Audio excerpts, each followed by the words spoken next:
On a mild evening in June 2011, the manager of the Princess Eugenia apartment complex walked down the carpeted hallway of the third floor in Santa Monica, California. He stopped in front of the door to apartment 303 and struck the wood with force. Inside lived a quiet, unassuming elderly couple known to the entire neighborhood as Charlie and Carol Gasco. When the 81-year-old man opened the door, the manager delivered a prearranged script stating that an intruder had broken into his storage locker down in the garage. The cautious senior stepped out of his apartment to investigate the claim, moving at a measured pace toward the elevator.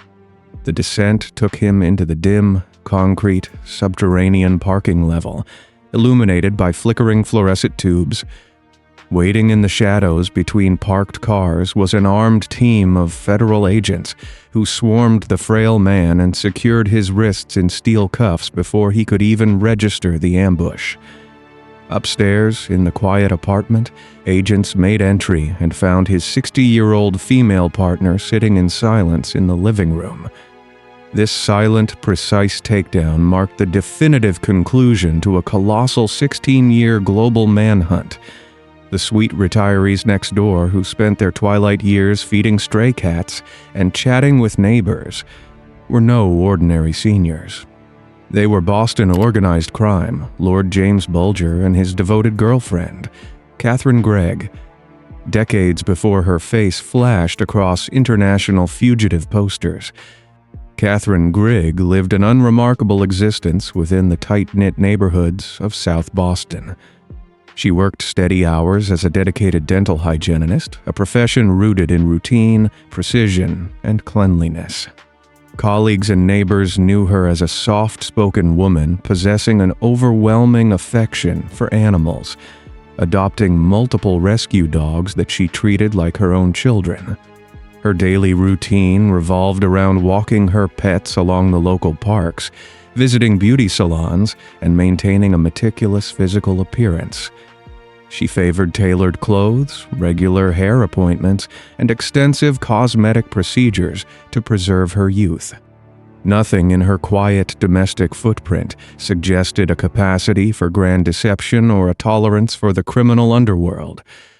She existed on the periphery of a gritty city, navigating the working-class streets with a polished veneer. Her evenings consisted of feeding her dogs, cleaning her modest home, and avoiding the chaos that consumed the local dive bars and alleyways. Yet, beneath this pristine exterior lay a profound psychological vulnerability, an intense desire for validation and security. This craving for a powerful protector created the perfect opening for the most dangerous figure in Massachusetts to enter her life.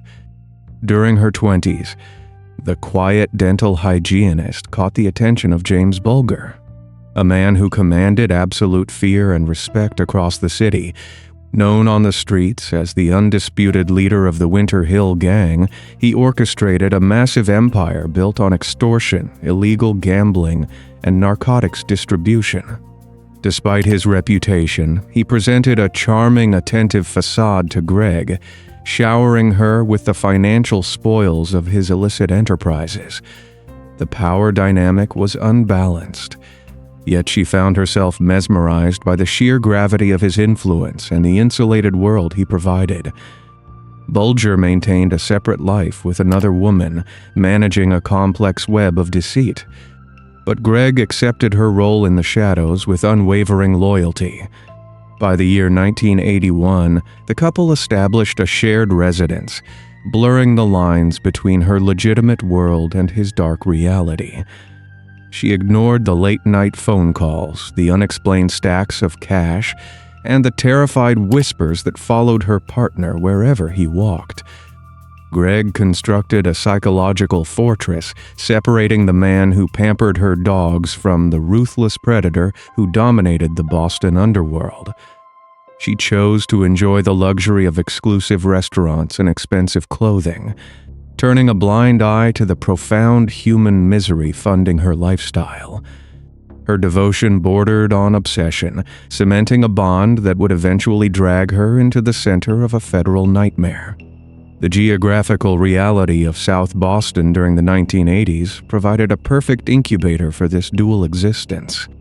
The neighborhood consisted of rows of tight aluminum-sided triple-decker houses where loyalty to the community superseded any allegiance to outside authorities.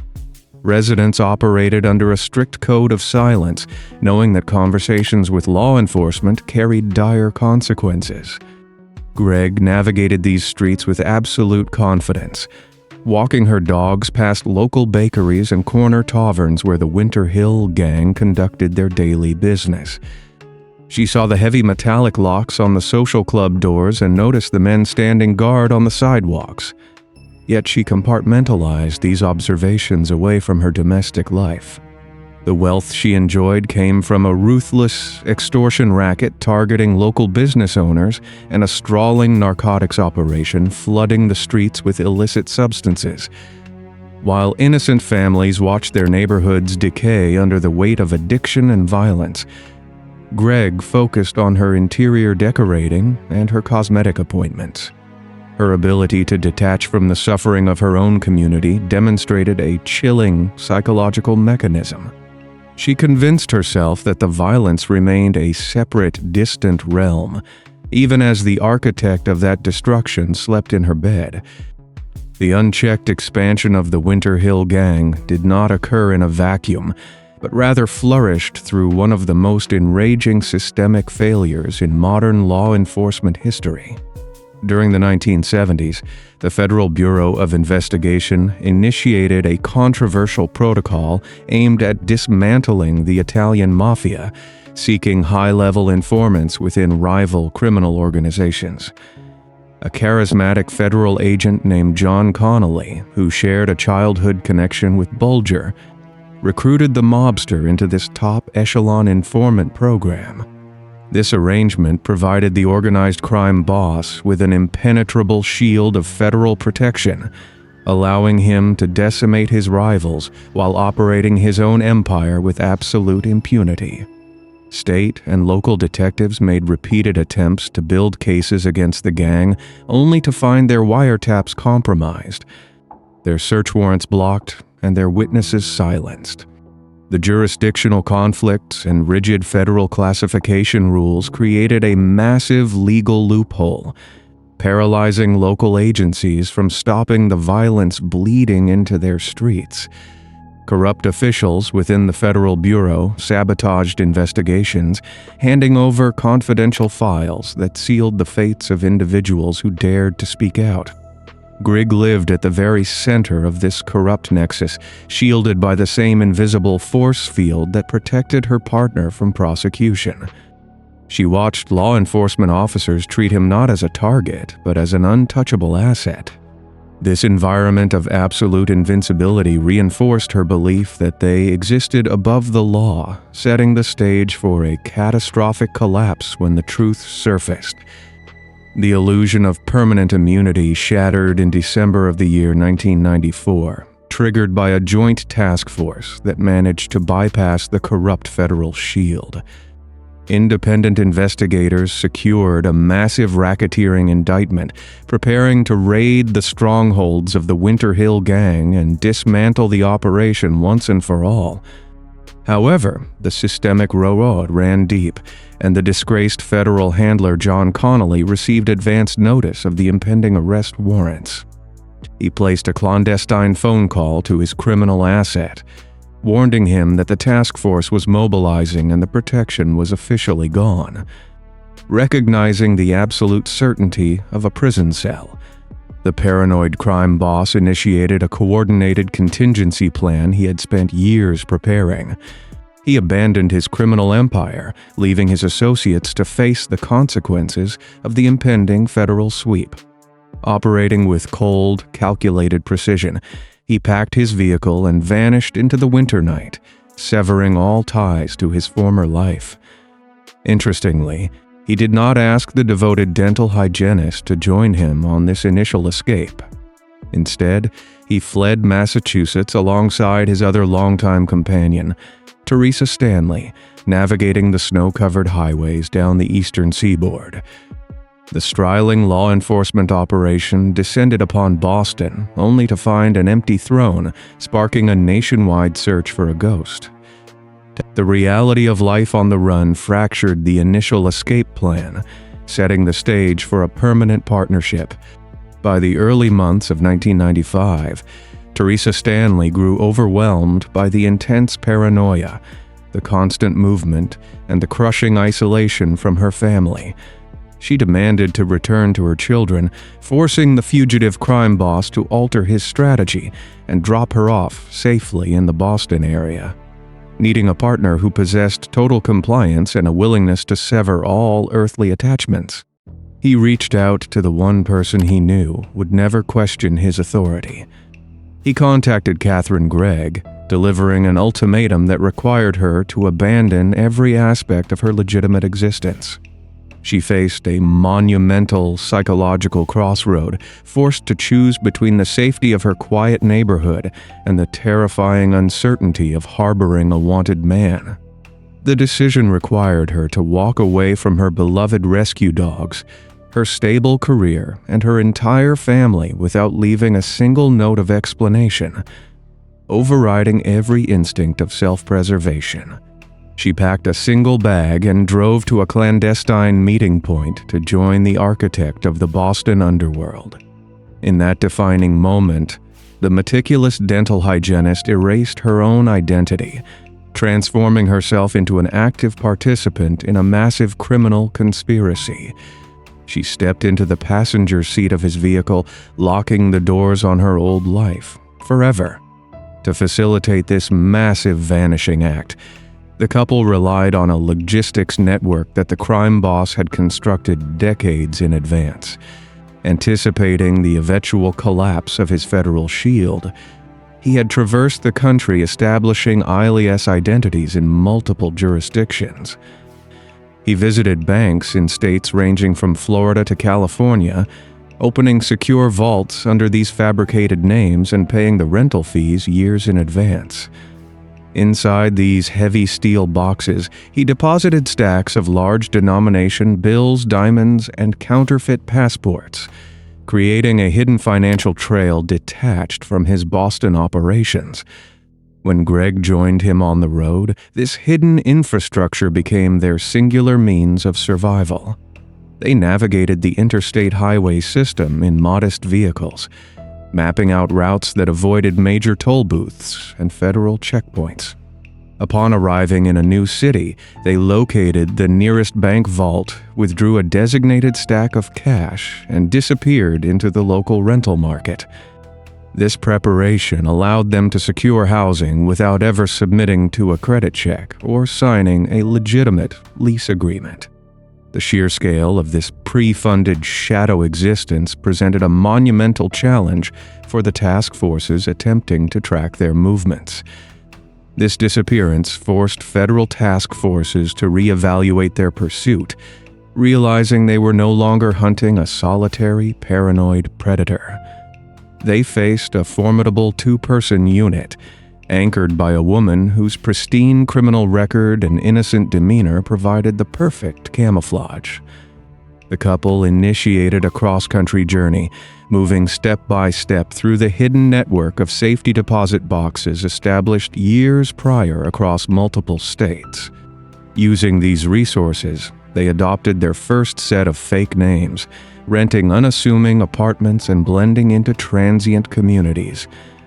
The authorities found themselves constantly trailing months behind, investigating abandoned motel rooms and dead-end leads scattered from Louisiana to New York. Law enforcement agencies distributed thousands of wanted posters detailing the mobster's distinct features, yet underestimated the operational value of his female companion. Gregg utilized her lifetime of cosmetic expertise to alter her own appearance, changing her hair color, wearing oversized glasses, and adopting conservative clothing to mask her age. She became the absolute lifeline for the operation, stepping out into the public sphere while the fugitive remained hidden behind locked doors and drawn shades. The transformation was absolute, completing her journey from an ordinary citizen to one of the most highly sought-after accomplices in American history. By the year 1996, the fugitive couple abandoned the transient motel lifestyle and traveled to the sun-drenched coastline of Southern California. They selected the city of Santa Monica, a bustling, affluent community located on the western edge of Los Angeles County. The geography provided the perfect camouflage, offering a dense population of retirees and a transient culture where neighbors rarely asked probing questions. They targeted a specific property known as the Princess Eugenia, an unassuming multi-story apartment complex situated on 3rd Street. The building sat just blocks away from the ocean, featuring a beige stucco exterior, narrow concrete balconies, and a secured subterranean parking garage. Stepping into the leasing office, the couple presented themselves as Charlie and Carol Gasco, an elderly pair seeking a quiet coastal retirement. They offered a calculated cover story, claiming they possessed substantial savings but lacked current credit histories due to a lifetime of dealing in cash. The property manager accepted their explanation, allowing them to sign the lease for apartment 303 without presenting a single piece of verified government identification. This specific legal loophole, a lax vetting process common in independent rental properties at the time, handed the fugitives an untraceable permanent sanctuary. They handed over the first month of rent in crispine $100 bills, establishing a cash-only transaction pattern they would maintain for the next 15 years. Inside the 3rd floor unit, they locked the heavy deadbolts and immediately transformed the modest living space into a paranoid fortress. The physical reality of apartment 303 dictated a rigid, oppressive daily existence for the aging crime boss. He kept the vertical blinds tightly drawn across the sliding glass doors at all times, plunging the living room into perpetual twilight. He spent his days sitting near the window with high-powered binoculars, scanning the street below for unmarked federal vehicles or suspicious pedestrians. Because his face dominated federal wanted posters in post offices across the country, he could not risk casual interactions with the public. This absolute isolation forced Catherine Grigg to absorb the entirety of their logistical survival, acting as the sole bridge between their hidden fortress and the outside world. She assumed the role of the devoted caretaker, memorizing the layout of the local neighborhood to execute her errands with flawless efficiency. Every week, she walked the sidewalks of Santa Monica to purchase their groceries, pay their utility bills in cash, and acquire his essential heart medication. She navigated local pharmacies using fraudulent prescriptions, exploiting a systemic blind spot in medical record sharing that existed before digital databases became standard protocol. Greg served as the ultimate shield, creating a pleasant, non-threatening barrier that deflected all attention away from her partner. When neighbors encountered her in the carpeted hallways of the Princess Eugenia, they saw only a sweet 60-year-old woman carrying shopping bags. They never suspected that behind the peeling paint of her front door, a violent fugitive was meticulously slicing holes into the drywall to hide an arsenal of loaded firearms. To ensure the absolute survival of their cover identities, Greg committed to an extensive physical transformation designed to erase her Boston origins. She recognized that federal agents possessed comprehensive files detailing her original hair color, dental records, and facial structure. Utilizing the vast reserves of illicit cash stored within their apartment walls, she scheduled multiple appointments at high-end cosmetic surgery clinics scattered throughout Los Angeles. She underwent a series of surgical procedures, altering the shape of her nose, adjusting her jawline, and receiving regular facial injections to change her defining features. Surgeons and clinical staff viewed her simply as another wealthy coastal resident chasing youth. never implementing background checks for cash-paying cosmetic patients. Between these medical procedures, she established a highly visible, yet entirely fabricated public persona built around her deep affection for animals. She spent countless hours walking the local alleys behind 3rd Street, placing bowls of food on the pavement to feed the neighborhood stray cats. This calculated display of empathy won the trust and adoration of her fellow tenants, cementing her reputation as the kind-hearted Carol Gasco. She frequented neighborhood beauty salons, sitting in the styling chairs for hours while engaging in polite, superficial conversations with the staff. This deliberate socialization allowed her to gather local intelligence, listening for any rumors of police activity while simultaneously reinforcing her innocent facade. The chilling reality remained that the woman expressing such tender care for abandoned animals was actively financing her lifestyle with money extorted from shattered families on the East Coast. While the fugitives comfortably embedded themselves in the California coastline, the federal task force back in Massachusetts descended into a state of total operational paralysis. The initial investigation suffered from a profound lack of actionable intelligence, crippled by the sheer volume of false sightings flooding their telephone hotlines. The authorities received urgent reports placing the crime boss in rural Irish villages, crowded London pubs, and remote South American coastal towns. Task force commanders funneled millions of taxpayer dollars into chasing these international phantoms, dispatching agents across the globe to conduct exhaustive, fruitless surveillance operations. Detectives wasted years attempting to leverage the old Boston underworld, hauling former gang associates into interrogation rooms in hopes of securing a betrayal. The men who once collected extortion money alongside the fugitive possessed absolutely no knowledge of his current location. The fugitive had intentionally severed all communication with his past criminal network, knowing that a single telephone call to an old friend would trigger an immediate federal trace. Furthermore, the investigation operated under a dark cloud of profound public distrust, a direct result of the systemic corruption that originally allowed the mobster to escape. State and local police departments refused to share crucial field intelligence with the Federal Bureau, fearing that corrupt agents were still actively sabotaging the hunt.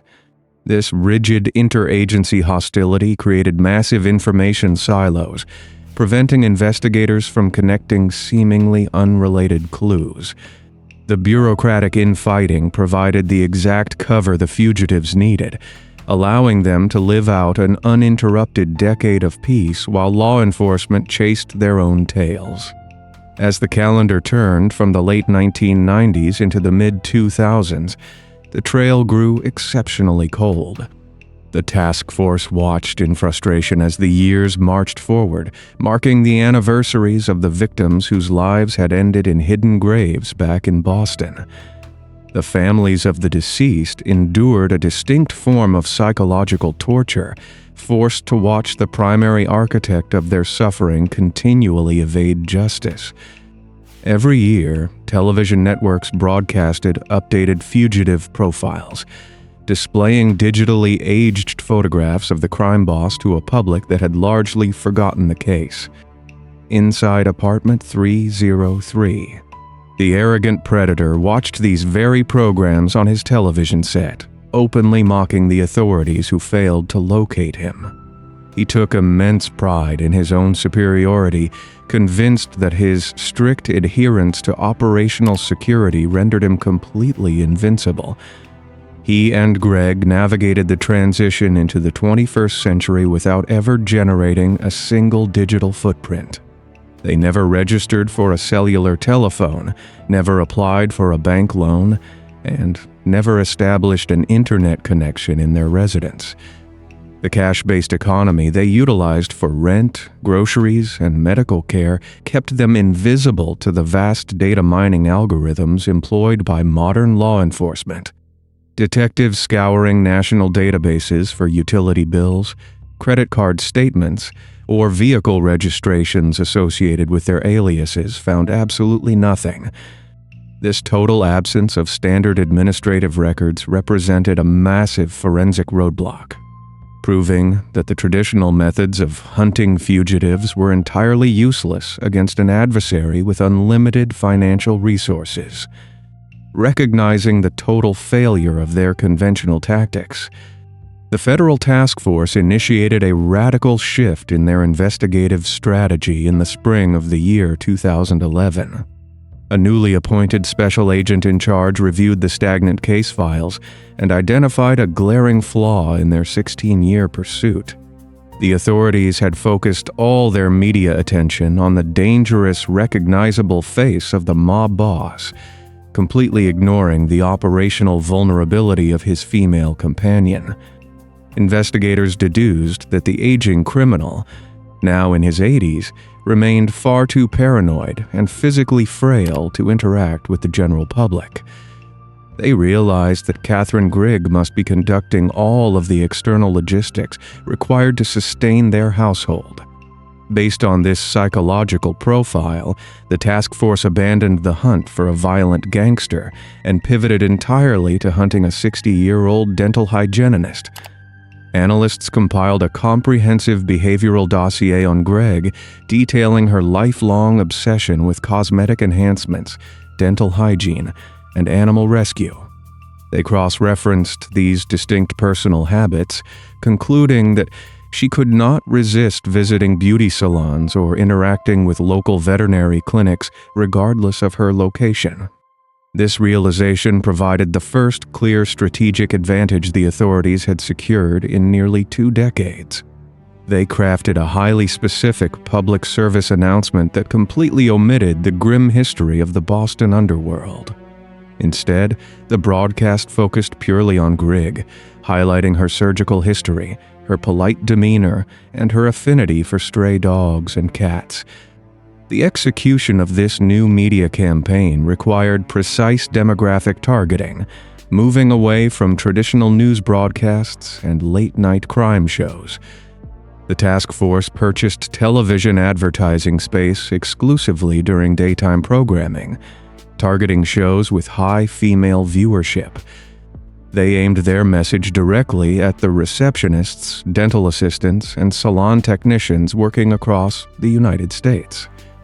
The strategy banked on the statistical probability that a woman matching Greg's description would establish a rapport with an esthetician or a veterinarian. The Federal Bureau produced a 30-second commercial featuring a series of photographs of Greg, accompanied by a voiceover detailing her cosmetic procedures and love for animals. They established a dedicated toll-free telephone line to receive tips generated by this specific campaign, bypassing the cluttered general tip lines of the past. Investigators distributed this specialized broadcast to television markets in coastal cities, focusing heavily on regions known for their retirement communities and cosmetic surgery centers. In June of the year 2011, this targeted advertisement hit the airwaves in Southern California, beaming directly into the living rooms of Santa Monica. The commercial presented a stark, undeniable portrait of the woman who had spent the last 16 years hiding behind a facade of gentle innocence. For the first time, the massive wall of deception that Greg had meticulously constructed faced the bright, unyielding light of public scrutiny. This tactical shift set the final pieces of the board in motion, ensuring that the invisible couple was about to be seen by the right person. The brilliant coastal sunlight reflected off the television screens inside a modest Los Angeles residence located just miles from the Princess Eugenia apartment complex. A woman named Anna Bajorn, a former Miss Iceland who previously resided in the exact same Santa Monica neighborhood, watched the targeted daytime broadcast. The specialized Federal Task Force commercial flashed across her screen in vivid, high-definition detail. The broadcast images displayed Catherine Grigg in various stages of her life, highlighting her specific physical transformation. The professional voiceover detailed her deep love for stray animals, her routine visits to beauty salons, and her specific cosmetic dental work. Bjorn stared at the television monitor as a terrifying, undeniable realization took hold of her mind. The woman on the screen was not an anonymous federal fugitive hiding on the distant East Coast. She was the sweet, elderly neighbor known to the local community as Carol Gasco. Bjorn remembered the distinct facial features hidden beneath the extensive surgical alterations. She recalled the daily routines of the quiet woman who fed the stray cats in the concrete alleyways behind 3rd Street. Overcoming her initial shock, Bourne picked up her telephone and dialed the toll-free number displayed at the bottom of the broadcast. The call routed directly to the Federal Operations Center in Los Angeles, connecting her with an intake agent. Bjorn provided the exact street address and the specific 3rd-floor apartment number of the hidden fugitives. The 16-year invisible shield vanished in an instant. The federal task force mobilized a specialized unit to verify this critical intelligence without alerting the paranoid targets. Investigators pulled the municipal property records for the stucco-clad Princess Eugenia apartment building located on 3rd Street. They cross-referenced the property tenant logs and verified that apartment 303 was occupied by a cash-paying couple utilizing the aliases Charlie and Carol Gasco. Recognizing the extreme flight risk posed by the fugitive, agents established a covert observation post in a vehicle parked across the street. They monitored the building exits through high-powered optical lenses, waiting for a definitive visual confirmation of the targets. On the afternoon of June 21st, 2011, Catherine Gregg stepped out of the glass lobby doors to perform her daily errands. Federal agents observed her distinct physical gait, her altered facial structure, and her routine interactions with the neighborhood stray cats. The visual field intelligence matched the extensive forensic profile with absolute precision. The task force commanders locked down the perimeter of the entire city block, securing all possible escape routes. They drafted a meticulous operational plan designed to extract the violent crime boss from his fortified unit without risking a deadly hostage situation.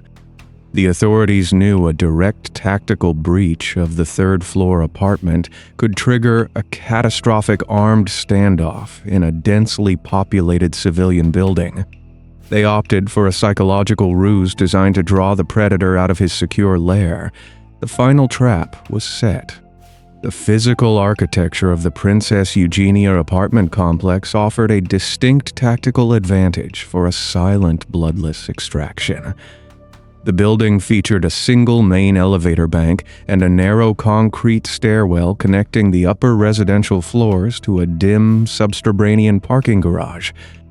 On June 22, 2011, undercover agents wearing tactical gear infiltrated this underground concrete structure. They positioned themselves behind heavy structural pillars and waited in the deep shadows between the parked vehicles. Upstairs on the 3rd floor, the property manager walked down the carpeted hallway and stopped in front of apartment 303. He knocked on the heavy wooden door, prompting the aging crime boss to open it. The manager delivered a pre-arranged, fabricated story regarding a property crime at the basement storage locker assigned to their unit. The paranoid fugitive took the bait and stepped out of his secure fortress to investigate the alleged incident. He walked down the corridor, pressed the call button, and entered the elevator car alone. The mechanical box descended to the subterranean level, carrying the most wanted man in America directly into the federal trap. The metal doors slid open to the humid concrete garage, exposing him to the waiting strike team. The agents swarmed the frail fugitive, grabbing his arms before he could reach for a concealed weapon. Heavy steel cuffs clamped around his wrists with a loud metallic click. The ruthless architect of the Boston underworld offered zero physical resistance as the ghost was placed in chains. With the primary target secured in the subterranean garage, the federal strike team moved up the concrete stairwell to secure the third-floor unit. They breached the heavy door of apartment 303 with calculated precision. Catherine Gregg sat in the living room and offered no physical struggle as the armed agents swarmed the confined space. The task force initiated a massive, methodical forensic search of the small coastal residence to dismantle the fugitive infrastructure. The terrifying physical reality of their paranoid existence revealed itself deep inside the structural walls of the apartment. Investigators cut into the drywall and made a grim, staggering discovery hidden behind the plaster. They extracted 30 heavily oiled firearms, an extensive arsenal that included military-grade rifles, shotguns, and specialized handguns. Next to the loaded weapons, agents found massive bundles of $100 bills wrapped in clear plastic. The hidden illicit currency totaled $822,000, representing the last remnants of his extortion empire. The master bedroom featured a wooden bookshelf packed with true crime literature, including specific volumes chronicling the fugitive's own criminal reign. The innocent facade of the sweet, elderly couple crumbled into dust. The residents of Santa Monica watched in absolute horror as federal agents carried out heavy cardboard evidence boxes. The neighbors realized the kind woman feeding stray cats was harboring a brutal apex predator in their sanctuary. The colossal 16-year charade reached a sudden, permanent end. The massive wheels of the federal justice system ground forward to dismantle the criminal legacy of the fugitive couple. In the year 2012, Catherine Gregg stood before a federal judge in Massachusetts to answer for her devotion to a violent enterprise. She pleaded guilty to strict federal charges of conspiracy to harbor a fugitive identity fraud and conspiracy to commit identity fraud. Prosecutors detailed how she utilized fraudulent identification documents to navigate the medical system and secure necessary prescription medications for her partner. The court reviewed the staggering 16-year length of her grand deception and handed down a definitive sentence of 8 years in federal prison. The pristine dental hygienist traded her comfortable coastal apartment and cosmetic appointments for a rigid concrete cell. The justice system held her accountable for providing the vital logistical lifeline that allowed a predator to evade capture for nearly 2 decades. Her direct actions forced the families of the victims to endure years of profound psychological torment and unanswered questions. The sentence reflected the severe legal